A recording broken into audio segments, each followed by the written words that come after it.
ই visa campaign শুরু করেছে home office. যাদের বিআরপি কার্ড কিংবা পাসপোর্টে ভিসার স্টিকার রয়েছে তাদের দ্রুতই ই ভিসা আবেদনের পরামর্শ দেওয়া হয়েছে।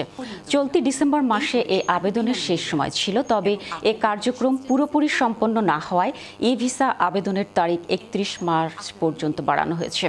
এ সময়ের মধ্যে ই ভিসা নেওয়া না হলে ভ্রমণের ক্ষেত্রে সমস্যায় পড়তে হতে পারে।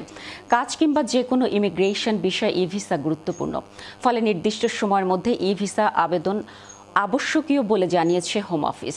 ই ভিসা আবেদনে কোনো ফি লাগবে না। হোম অফিসের ওয়েবসাইট .gov ই ভিসাতে গিয়ে আবেদন করা যাবে।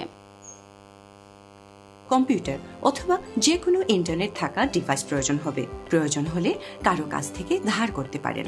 সাহায্য পাওয়ার অনেক উপায় আছে, অনলাইনে অথবা ফোনে ব্যক্তিগতভাবে। আরও জানতে হলে এখনই ওয়েবসাইটটি ভিজিট করুন gov.uk/e-visa।